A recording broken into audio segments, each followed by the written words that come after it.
최근에 많은 분들께서 리플 맨날 안 간다, 리또 속이다 욕하고 계셨었는데요. 근데 방금 전 아주 강력한 속보가 발표된 상황입니다. 연간 수십조 달러가 움직이는 세계 최대 비은행 결제 기업 콤베라가요.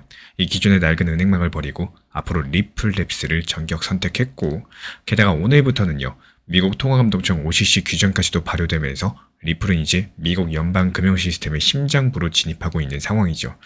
말 그대로 리플이 이제 은행이 된다는 뜻인 건데, 이 개인분들께서 XRP 2,000원에서 손절하고 떠날 때 XRP 고래들은 단 일주일 만에 1억 9천만 개를 싹 쓸어 담고 있다고 말씀드리고 있습니다. 너무나도 지루하고 답답한 횡보장 뒤에 숨겨져 있는 이 기관들의 소름 돋는 디지털 결제망 장악 시나리오에 대해서 지금 바로 살펴보도록 하겠습니다. 최근에 2주일 사이에 벌어진 일들을 시간 순서로 한번 정리해드려 볼까요? 이 3월 17일 미국 증권거래위원회 SEC, 상품선물거래는 CFTC가 합동으로 해석 지침을 발표하면서 리플 XRP를 포함한 주요 가상자산을 디지털 상품으로 공식적인 분류했습니다.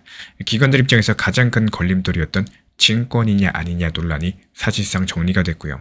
그리고 3월 25일부터 31일 이 세계 최대 규모의 비은행 B2B 결제 기업 콤베라가 리플과 스테이블코인 샌드위치 모델 기반의 파트너십을 전격 발표했습니다. 여기에 오늘에서는요. 4월 1일 미국 통화감독청 OCC의 규정이 발효되면서 리플이 조건부 승인을 받았던 국법 신탁은행 지위 활동 범위가 한층 더 확대가 된 상황입니다. 여기서 한 가지 정확하게 짚고 넘어가 드리자면요. 일부에서 리플이 오늘부로 완전한 은행 운영을 시작했다. 이렇게 말을 하고 있는데 이게 명확한 사실과는 살짝 핀트가 다릅니다. 리플 내셔널 트러스트 뱅크는 현재 조건부 승인 상태예요.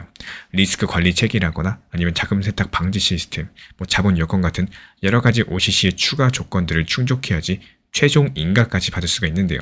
그래서 오늘 발효된 건 뭐냐?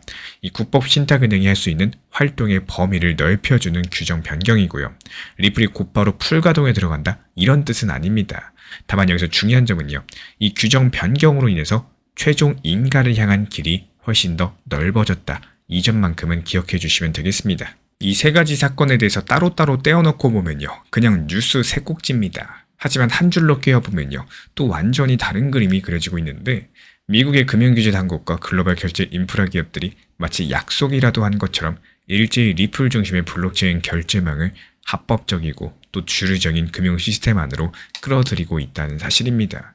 정말 우연의 일치라기에는 타이밍이 너무나도 정교한데요. 그래서 이번 이슈의 핵심은 결국에 뭐냐? 표현적으로 보면 B2B 송금 협약이고요. 라이선스 취득입니다. 근데 그 이면을 들여다보면 전통 금융 권력이 수십 년간 독점해온 환거래 은행 중개망, 그러니까 노스트로 보스트로 계좌 기반의 이 스위프트 시스템이 근본적으로 흔들리기 시작했다는 뜻입니다. 기존 시스템에서는 어땠습니까? 이 해외 송금 한번 하려면은 중간에 은행이 두세 군데 끼어들고요. 수수료 떼이고요. 도착까지 몇 날 며칠 걸리죠. 기업 재무팀 입장에서 봤을 때 그 며칠 동안 자금이 어딘가에 묶여 있어야 되다 보니까 유동성 자체가 동결되는 셈입니다. 근데 이게 연간 수조 달러 규모의 무역시장에 벌어지고 있었던 그냥 말 그대로 현실이었었는데요. 그런데 여기서 콤베라가 리플의 기술을 통해서 이 구조를 완전히 바꿔버렸고, 콤베라가 누구냐?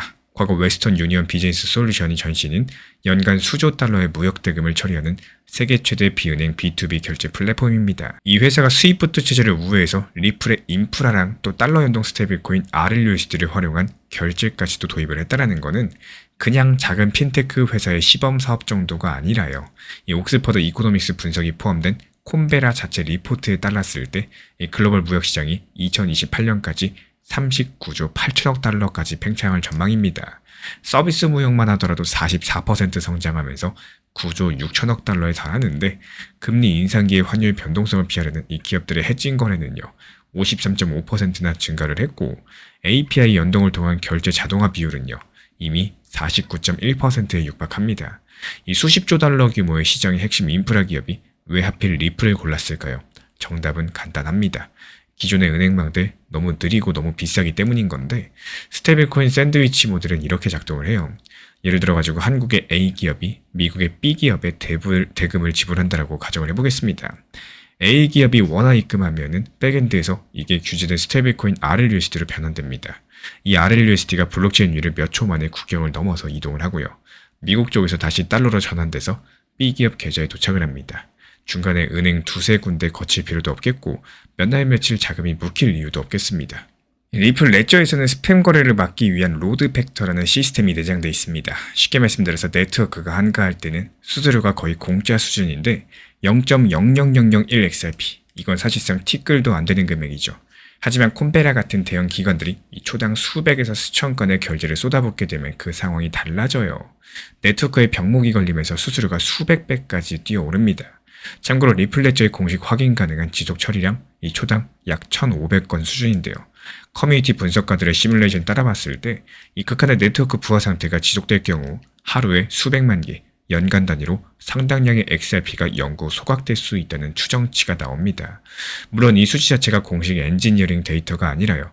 이 커뮤니티 레벨의 시뮬레이션한 점들을 감안을 하셔야 되는데, 하지만 방향성 자체만큼은 명확합니다. 트래픽 폭발하면 소각도 폭발한다는 거. 그래서 이번 이슈의 핵심은 결국에 RLUSD라는 트로이 목마가 기관들의 거부감 없이 결제망으로 들어가면서 그 트래픽이 전부 리플 레저 위에서 돌아가게 되면서 공급은 줄어들고 수요는 늘어나는 디플레이션 토크노믹스를 완성시킨다는 점입니다. 그리고 여기서 끝나지 않습니다. 더 큰 그림을 살펴볼까요? 콤베라 파트너십은 혼자 튀어나온 게 아니라는 거예요. 리플이 수년 동안 깔아놓은 퍼즐 조각들이 지금 한꺼번에 맞춰지고 있는 상황인데, OCC 신탁은행 지위부터 한번 볼게요. 오늘 발효된 규정이 가장 중요한 포인트, 연방정부의 선점권입니다. 리플이 주 단위의 파편하는 규제를 건너뛰고 연방정부 단일 라이선스로 미국 전역에서 수탁이랑 정산 비즈니스를 영위할 수 있는 길이 열렸다라는 거예요. 물론 아직까지 최종 인가전이기 때문에 추가 조건 충족이 필요하겠지만요. 이미 비트고 피델리티, 팍소스 같은 월가 메이저급 플레이어들, 여러가지 연방 감독체계 안에서 발을 들여놓았다는 겁니다. 이 JP모건을 비롯해가지고 대형 은행들을 대변하는 은행정책연구소 BPI가 이 소송까지도 거론하면서 격렬하게 반발하는 이유가 바로 여기에 있다는 거고, 표면적으로 봤을 때 소비자 보호랑 금융 안정을 내세우고 있지만요. 실질적으로는 본인들이 수십 년간 독점해온 중개 수수료, 수탁 권력을 리플한테 빼앗길 수 있다는 공포 때문이겠습니다. 그리고 이어지는 실물 연기자산 RWA 시장이에요. 블랙록의 토큰화 펀드 BUIDL은 시큐리타이즈 플랫폼을 통한 RLUSD를 정산 레이어로 활용하고 있고요. 아비바 인베스터스 같은 곳도 펀드 구조를 통째로 리플 레저 위에 토큰화하는 작업들을 시작했습니다. RWA 시장이 수조 달러 규모로 커지게 되면요, XRP는 이 막대한 실물 자산이 교환되는 최하위 정산 브릿지로 자리 잡게 될 텐데, 유럽과 아시아도 마찬가지입니다. 이 독일 최대 은행인 도이치뱅크가 리플의 크로스보더 결제망을 내부 시스템에 이식했고요. 프랑스 소시에테 제네랄은 유럽 규제 미카를 준수하는 유로와 연동 스테이블 코인을 통째로 리플 레저 위에서 구동하기 시작을 했습니다. 아시아에서는요, SBI 홀딩스가 RLUSD 상용화하면서 일본 시장을 장악하고 있죠. 이 미국 내부 규제로 주춤하던 그 시간 동안에 또 리플은 이미 글로벌 메이저 은행들을 하나둘 자기 생태계 안으로 끌어들여가지고 이 되돌릴 수 없는 인프라를 구축해버린 겁니다. 특히나 이란과 이스라엘 분쟁이 격화되면서 호르무즈 해협의 긴장감이 고조됐고요. 시장 데이터 기준 국제유가가 상당히 높은 수준까지 올라와 있습니다. 인플레 재점화 우려가 커지면서 미국 연준은 또 조기 금리 인하 카드를 접은 상황이고요. 달러 인덱스 DXY도 강세를 보이고 있습니다. 전형적인 리스크 오프 환경인 건데, 이런 상황에서 개인분들께서 공포에 질리는 건 당연하겠죠. 온체인 분석 플랫폼 데이터를 보면은 이 3월 한 달간 현물 XRP ETF에서 상당한 규모의 순유출이 발생을 했고요. 개인분들이 손절하고 도망친 겁니다. 근데 여기서 모순이 터집니다. 같은 기간에 10만 개에서 1천만 개 사이의 XRP를 보유한 기관급 고래 지갑들, 오히려 정반대로 움직였다는 거고, 온체인 데이터 기준 봤을 때 3월 마지막 주 단 일주일 만에 약 1억 9천만 XRP를 거래소 외부에 콜드 월렛으로 쓸어 담았다는 분석이 나옵니다. 이 거래소가 보유한 전체 XRP 잔고도 수년 내 최저 수준으로 말라붙었다는 보고가 있습니다. 그렇다면 결국에 방향성 자체는 일관되겠죠. 개인들이 던진 물량을 세력들이 바닥에서 주워 담고 있다는 온체인 지표인 겁니다. 그리고 늘상 말씀드리지만 이 3월 17일날 SEC랑 CFTC 합동 발표는요, 평상시였다면 코인 시장 전반을 폭등시킬 거의 메간토급 호재가 많습니다. 근데 거시기경제 공포에 짓눌린 시장이 이 뉴스를 완전히 무시해버렸죠. 이 뉴스가 말하는 공포랑 실제 돈의 흐름이 완전히 어긋나 있는 건데, 이게 바로 전형적인 폭등 전야의 다이버전스라고 보시면 되겠어요. 기술적으로 봤을 때 어떻습니까? XRP는 현재 2,000원 부근에서 횡보하면서 2025년 7월 전고점 이 4,900원 부근에서 지금까지 쭉 이어지고 있는 긴 하락 채널의 하단부에 위치해 있는 상황입니다.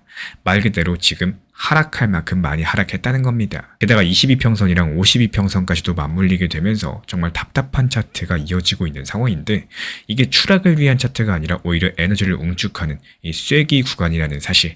그래서 이번 이슈의 핵심은요, 이 지금의 지루한 횡보 장세가 또 거대한 상승 도약을 위한 압축 과정이라는 것들을 기억해 주시길 바래요.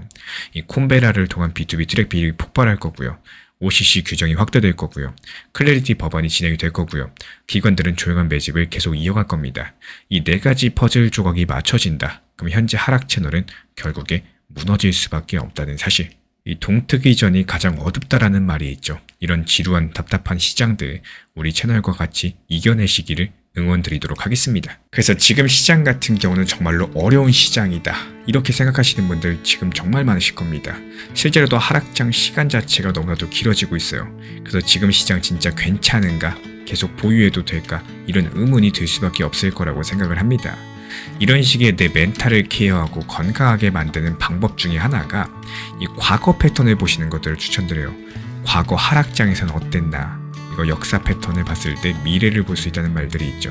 만약에 내가 스스로 버티지 못할 거라고 생각을 하고 또 현실적인 부분에 있어서 안 된다라고 판단되면은 그냥 안 하면 되는 겁니다. 하지만 정말 신기하게도요, 이 하락장에 대해서 어떻게 대응하고 또 잘 견뎌내느냐에 대해서는 이 하락장이 지나고 난 다음에 반등 상승장이 본격적으로 이어졌을 때 나오는 회복 속도를 보면 알게 되실 겁니다. 리플에 대해서도 예전부터 안내드리고 있었지만요, 정말 아쉬운 것 중에 하나는 많은 분들께서 정말 신기하게도 시장이 좋을 때 매수하고 무리하게 고점에서 추격 매수하시는 분들이 많았어요. 하지만 투자시장의 기본 중에 기본이지만 가장 어려운 거, 쌀 때 사서 비쌀 때 팔아야 된다, 이 당연하지만 정말 어려운 투자 원칙을 매수 매도를 할 때 꼭 생각을 해주시길 바랍니다.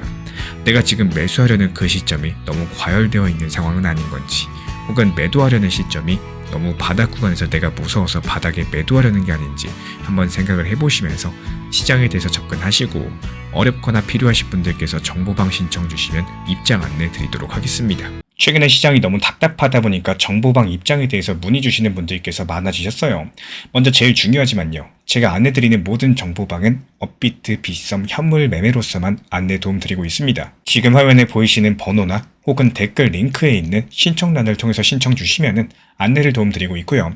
이 세 가지 방 중에 필요로 하신 방을 체크해서 신청 주시면은 필요로 하신 방에 맞춰가지고 입장 안내 드리고 있습니다. 먼저 리플 전용방 같은 경우에 리플에 대한 중요 이슈, 그리고 리플에 대한 단기 저점과 단기 고점, 중장기적으로 보는 중요 타점 같은 핵심 내용에 대해서 안내드리고 있기 때문에 영상 시청해주시는 우리 구독자분들께서 리플이라는 코인이 장기적으로 좋다라는 건 알고는 있지만 현재 같은 시장에서는 많은 답답함을 느끼시는 분들께서 정말로 많이 계실 거라고 생각을 합니다.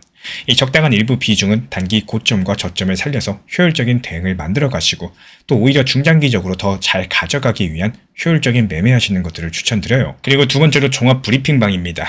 장기적으로 보기에 좋은 코인들과 현재 시장 흐름에 대한 중요 시장 이슈들, 브리핑 내용이나 리플에 대한 방향성, 락업 해제 일정과 여기에 따른 움직임들에 대해서 안내드리는 종합적인 방이다, 이렇게 생각해 주시면 되겠습니다. 그리고 마지막으로 단기 종합방 같은 경우는 말 그대로 단기 종목들에 대한 타점을 안내드리고 있는 방입니다. 이 단기 종목은 말 그대로 단기 종목답게 접근을 하셔야 되는데 욕심으로 인해서 타점을 너무 높게 잡아가지고 수익 실현을 못하거나 아니면 눈치 보기 매매를 하다가 이렇게 수익 실현의 기회를 놓치셨던 기억이 있으신 분들 지금 시장에서 정말 많은 상황인데요. 항상 비중 조절이 중요하고요. 매수와 동시에 목표 타점을 걸어 놓으면서 현실적으로 봤을 때 내 것으로 만들어서 마침표까지 잘 찍는 게 단기 매매의 핵심이다 생각을 해요. 단 여기서 중요한 거, 아무리 내가 좋아하고 시기가 좋고 스스로 괜찮다고 판단하셔도 몰빵 매매는 정말 위험하기 때문에 매번 말씀드리는 비중 조절 원칙 매매로 접근하시는 게 가장 중요합니다. 끝으로 항상 말씀드리고 있지만요. 저는 업비트, 빗썸, 현물 매매에 대해서만 안내를 도움드리고 있기 때문에 절대로 해외골에서 선물 매매에 대한 고위험 리스크 매매에 대해서는 언급조차 드리지 않고 있습니다. 무조건적으로 업비트, 빗썸, 이렇게 현물 매매로 필요하신 분들께서만 입장 신청 주시면은 안내 도움 드리도록 하겠습니다. 이 빠르게 가는 것보다 중요한 건요, 꾸준하고 길게 가는 게 더 중요한 투자 시장이다, 이렇게 생각을 해요. 건강한 비중 조절 원칙 매매 활용하시기를 늘 응원드리겠습니다. 이 리플 XRP의 매수 매도 타점은 순간의 판단이 전부예요. 그래서 우리 신사 채널에서는 시장의 숨결 하나하나까지 놓치지 않고자 모든 흐름들 실시간으로 모니터링 중에 있습니다. 이 단기 반등 구간이 열리는 순간 그 찰나의 기회 타점을 우리 구독자분들께 바로바로 전달드리기 위해서인데요. 우리 신사 채널을 이미 구독해주신 분들 중에서 실시간 커뮤니티방 참여를 원하신다면 지금 보이시는 번호로 문자 남겨주시면 되겠습니다. 이 혼자서 불안하게 바라보는 시장이 아니라요. 함께 흐름을 읽고 움직이는 경험들을 선사해 드리도록 하겠습니다.